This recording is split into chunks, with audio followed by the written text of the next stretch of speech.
ইসলামের এই বিজয় সুনিশ্চিত করার জন্য উহুদের ময়দানে গিয়েছিল। হেলমেট ভেঙে গিয়ে মাথার মধ্যে তিনটা ক্ষত বিক্ষত ইনজুরি সেদিন হয়েছিল। আজ পৃথিবীর ময়দানে তাকালে দেখা যায় এই বাংলাদেশের প্রেক্ষাপটে কোরআনকে বিজয় করার জন্য, দিনকে বিজয় করার জন্য এক শ্রেণী আলেমদেরকে জুলুম করে, অত্যাচার করে, জালেমরা গ্রেফতার করে, মামলা দিয়ে, ফাঁসির কাস্টে ঝুলিয়ে দিয়ে কারাগারের ভিতরে নিক্ষেপ করেছিল। কথা বলেন ঠিক কিনা? বিশ্বনবীজির সাহাবারা, বিশ্বনবীজি ওই দিন মাথা নত করে নাই। কথা বলেন ঠিক কিনা? আজ পৃথিবীর ময়দানে প্রতিমান হয়, প্রমাণিত হয়, যারা কোরআনের প্রেমিক, যারা কোরআনের বুলবুল, যারা কোরআনের পাখি অরিজিনালি, তারা কোনো বাতিলের কাছে মাথা নত করে না। কথা বলেন ঠিক কিনা? সুতরাং আজকে আমরা এখান থেকে আওয়াজ তুলতে চাই, গায়াবাড়িয়ার মুসল্লিদেরকে বলতে চাই, গোপালপুরের মুসল্লিদেরকে বলতে চাই, কোন জালেমের চক্ষুকে আমরা ভয় পাই না। কথা বলেন ঠিক কিনা? সুতরাং আগামী দিনের বাংলাদেশ, ইসলামের বাংলাদেশ, আগামী দিনের ট্রাইব্যুনাল, কোরআনের ট্রাইব্যুনাল, আগামী দিনের সংসদ, আল হাদিসের সংসদ। কথা বলেন ঠিক কিনা? এই জায়গায় কোরআন বিজয় হবে, এই জায়গায় আল্লাহর দ্বীন কায়েম হবে। এই জায়গায় যদি আবারও বাংলাদেশের জমিনে বিরোধিতা করা হয়, জালেমদেরকে ঘাড় ধরে ধরে এই পৃথিবীর ময়দান থেকে বিতাড়িত করা হবে। কথা বলেন ঠিক কিনা? আমরা সেই আন্দোলনের শরীক হতে চাই, আমাদের রক্ত দিতে চাই, আমাদের জীবন দিতে চাই। কারা কারা তো হাত তুলে আমার মালিককে দেখায় দেন।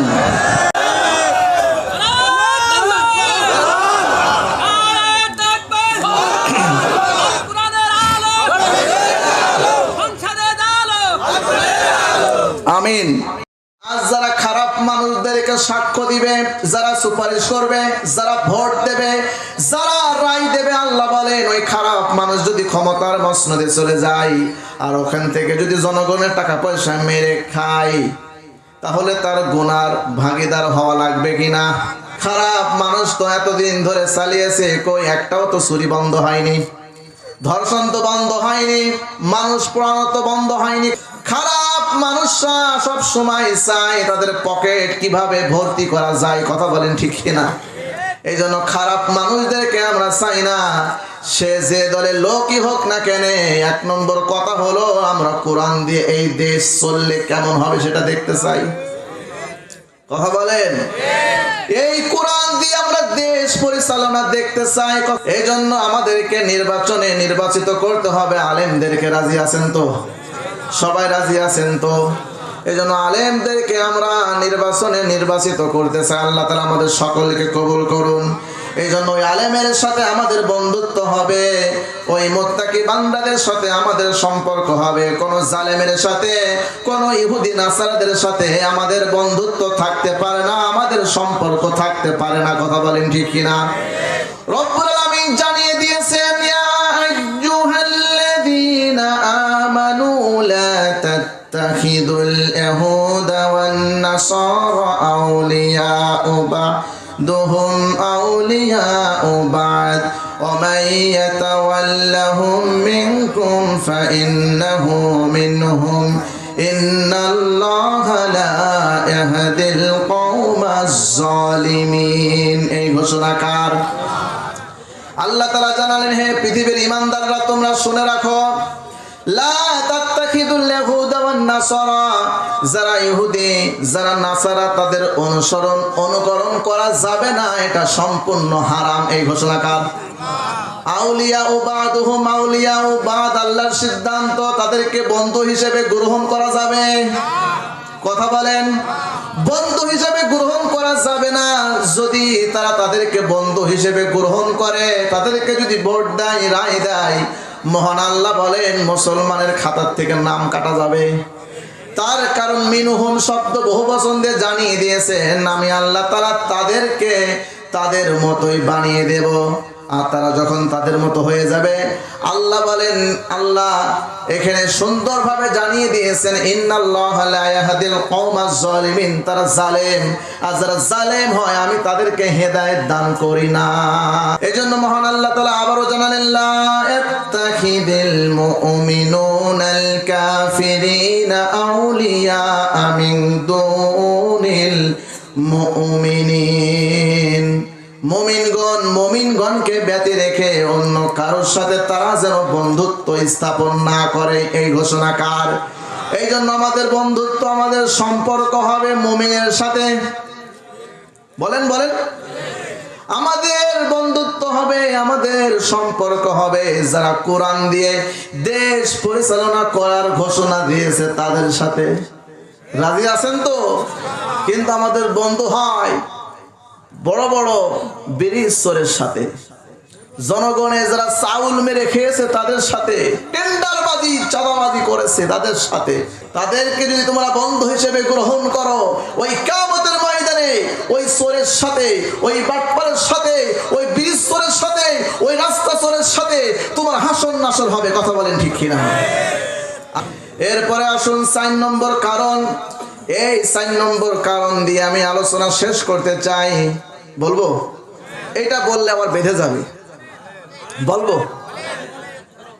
লিল্লাহি তাকবীর, লিল্লাহি তাকবীর। আল্লাহ তাআলা কবুল করুন, বলি আমিন।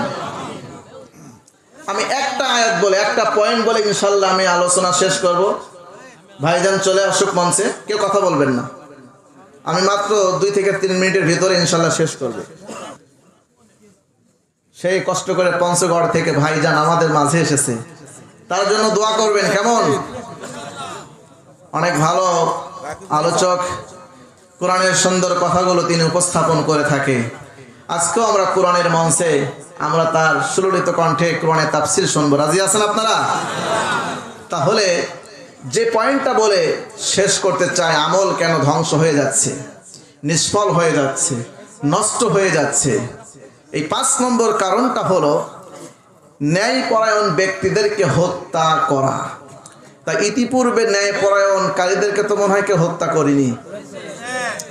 আল্লাহ রাব্বুল আলামিন সূরা আলে ইমরানের 21 এবং 22 নম্বর আয়াতে কারিমায় জানিয়ে দিলেন, ইন্নাল্লাযীনা ইয়াকফুরুনা বিআয়াতিল্লাহি ওয়া ইয়াকতুলুনান নাবিয়্যিনা বিগাইরি হাক্কিন ওয়া ইয়াকতুলুনাল্লাযীনা ইয়া'মুরুনা বিল কিসত মিনান নাসি ফাবাশশিরহুম বিআযাবিন আলীম। কি হচ্ছে ভাই এখানে? প্লিজ কথা বলবেন না কেউ। আমি মাত্র 2 থেকে 3 মিনিট সময় নেব, দিবেন আপনারা? দিবেন? এটা খুবই গুরুত্বপূর্ণ একটি পয়েন্ট, ইনশাআল্লাহ আমি শেষ করে দেব ইনশাআল্লাহ।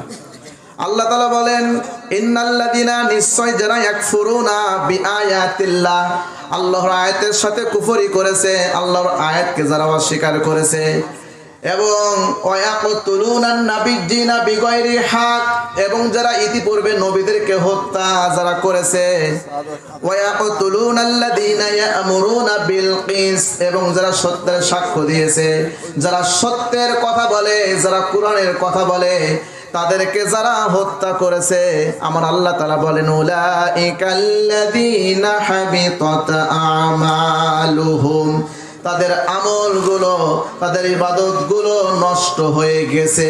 এই ঘোষণা কার? তাহলে এখানে ইয়াকতুলুনান নাবিয়্যিনা, নবীদের ক্ষেত্রে এখানে ইয়াকতুলুনা শব্দ মহান আল্লাহ ব্যবহার করেছেন। এটা হলো ফেলে মুজারে, বর্তমান ভবিষ্যৎ, প্রেজেন্ট ফিউচার। কথা বলেন ঠিক কিনা?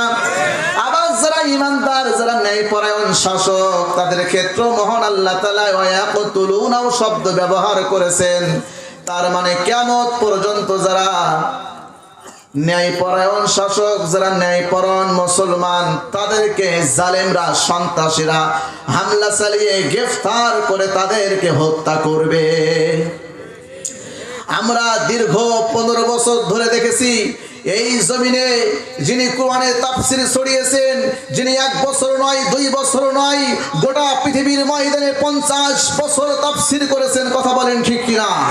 সেই আমাদের আল্লামা আব্দুল হোসেন সাঈদী রাহিমাহুল্লাহকে গ্রেফতার করে 1 বছর নয়, 2 বছর নয়, দীর্ঘ 13 বছর জালেমের জিন্দানখানায় বন্দী রেখেছিল। কথা বলেন ঠিক কিনা?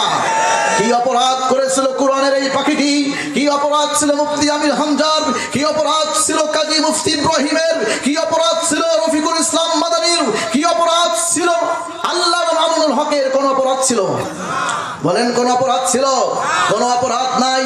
একটাই অপরাধ কোরআনের কথা বলা, একটাই অপরাধ কোরআন দিয়ে দেশ চললে কেমন হবে, একটাই অপরাধ কোরআনের কমপ্লিট আলোচনা বক্তব্য মানুষের সামনে উপস্থাপন করা, এটাই ছিল তাদের অপরাধ। কথা বলেন ঠিক কিনা?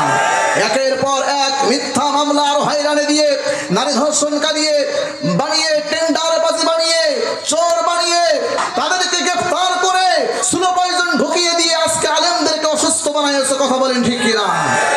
সুতরাং আল্লাহ রাব্বুল আমিনের সিদ্ধান্ত, উলাইকাল্লাযিনা হাবিতাত আমালুহুম, যারা এই সমস্ত মানুষদেরকে হত্যা করেছে তাদের নামাজ, তাদের রোজা, হজ, যাকাত সব কিছু নষ্ট হয়ে গেছে। কথা বলেন ঠিক কিনা? তারা এই জাতির পবিত্র সন্তান হতে পারে না, তারা হলো জারদ সন্তান। কথা বলেন ঠিক কিনা? এই জন্য আগামীতে যে সমস্ত ভাইরা কোরআনের কথা বলে, যে সমস্ত ভাইরা কোরআনের আন্দোলন করে, যে সমস্ত ভাইরা একামতে দিনের শপথ যারা গ্রহণ করেছে, আবারও যদি নীল নকশা তৈরি করে ভারতের এজেন্ট বাস্তবায়ন করে এই দেশের আলেমদেরকে যদি আবারও গ্রেফতার করা হয়, আবার জনতা, 18 কোটি জনতা খেপে উঠবে। কোরআনের পক্ষে রায় দিয়ে তোমাদের বিপক্ষে অবস্থান নিয়ে তোমাদেরকে বিতাড়িত করে পৃথিবীর এই জন্য আমরা বলতে চাই, আগামীতে আমরা আলেমের পক্ষে থাকতে চাই। রাজি আছেন তো? আগামীতে কোরআনের পক্ষে থাকতে চাই। রাজি আছেন তো? আল্লাহ তাআলা আমাদের সকলকে কবুল করুন, আমিন। আসসালামু আলাইকুম ওয়া রাহমাতুল্লাহি ওয়া বারাকাতুহু।